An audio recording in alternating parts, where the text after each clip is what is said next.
Ulisema alikutumia. Kwani mko na fujo? Simwache niongee. No, I can see you have predetermined questions. So also let me answer. Si umeniuliza swali. Okay. No. Tunakupatia nafasi ya kuyajibu. Wacha tukubaliane kwanza. Okay. Ukiniuliza swali lazima nijibu. Kwa heshima. Competitor. Do you regret this abusive language that you and your former boss have treated the nation to? I have not abused anybody myself. You started this conversation. I did not start. Did you describe the president as I made that description. That description is true. That is considered body shaming. There is no apology to make. I described the way he looks. I did. Chapter 6 of the Constitution and Integrity, Article 73.3, says that state officers should behave in a manner that bestows respect and dignity. I'm not a state officer. You know, people say when people who steal, what are they called? They are thieves. People who do this and that, they must be described for who they are. And if anybody has a problem, you can take me to court. What does the appearance of the president have to do with governance? Well, you'll have to ask him. You are the one who described him. I'm saying it's you to ask him why he's so agitated. But I'm speaking to you, and you're the one who started this conversation. You are the one to ask him why he's so agitated. Tumekuuliza kwa sababu wewe ndio ulikuwa mtangulizi wa jambo kama hilo. Are you a lawyer for the president? This is waandishi wa habari. No. You also cannot. Are you here holding his brief? It's a question that everybody asks. No. I can see. Are you holding a brief? Are you holding a brief for William Ruto? Huyu William Ruto ana shida kwa Wajaluo siku 5 akitukana Rigathi Gachagua na Wakikuyu. Alikuwa huko mwaka 9 akitukana Raila na Wajaluo. Leo anasema baba ni mtu mzuri, Wajaluo ni watu wazuri. No, wait, wacha nimalize. So umeniambia why people change their mind. Let me give you a good example. Okay. Today, William Ruto is in Nyanza abusing me for 5 days. Saying I'm this, I'm that, making me a bogeyman, and attacking my community. We are tribalist. For 9 years, she was all over the country abusing Raila Odinga, kusema ni mchawi. Ni muganga, kusema Wajaluo ni ile watu ya kungoa leri.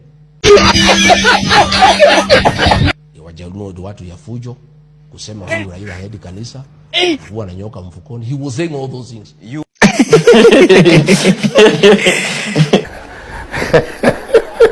You have said, I also say the same thing. It's true. Because in our campaign, it's like a choir. William Ruto was the choir master. He was the composer of the song and the soloist. So while the choir members wanafuata what the choir master is saying. Yeah, ndiye alituambia hiyo maneno. Sasa wewe ulikuwa kwa chorus. Yeah, tulikuwa. But have you now changed your mind? No, me now I'm a choir master. So those who are behind me. So now, the song has now changed. I have a different song. Why should they believe you now? But that was not my song. It's just a song that you No, changed. it was not my song. You're still the same chorus, and now you're the choir master. That song was not mine. I was a member of the choir. Choir ilikuwa ya William Ruto ya kupiga Raila Odinga na Wajaluo. Sisi tulikuwa choir members. So tunafuata choir masters. Ulikuwa unatumiwa wewe. We were members of the choir. But this new song, have you now changed your mind? I have said. Why should the people? I have given you an analogy. Why should the people believe a choir master or a chorus master who changes tune? It's up to the people to believe. It's like they're asking you. If they, I don't know. They will listen to me. They will listen to me and decide. You painted the Luo nation as a nation that is chaotic, violent. I didn't. In fact, William Ruto did. It's not.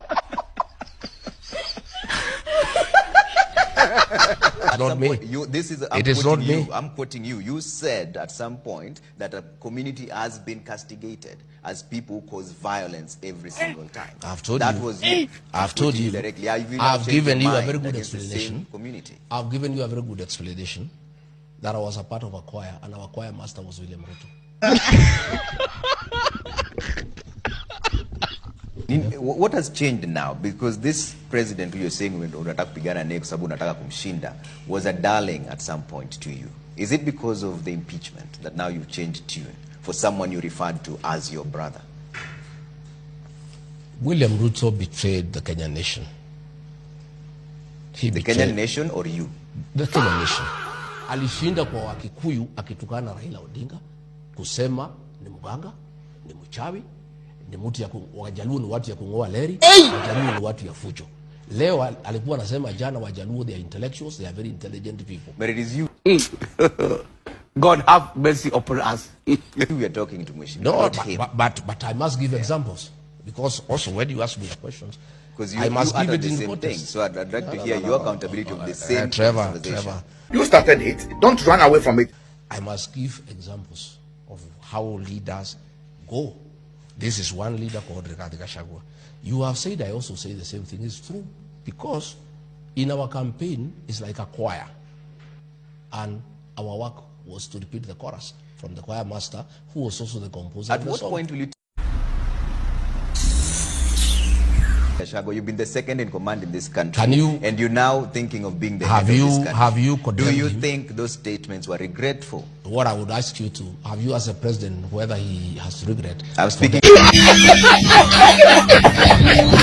now, not to the president. We'll speak to the president at the right time. Tumekuuliza kwa sababu tuko na wewe hapa, na wewe ulikuwa mtangulizi wa I don't think this interview you hold brief for President William Ruto. We're not holding brief for in my view. We're asking you to be accountable for the words that you said.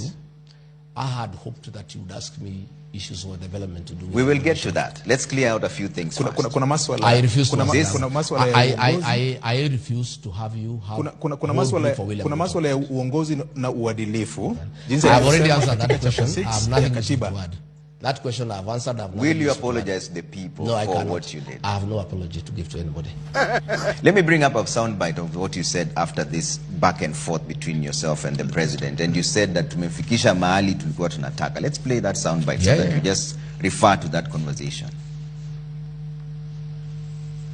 Sasa nimeona umekasirika vile nilitaka.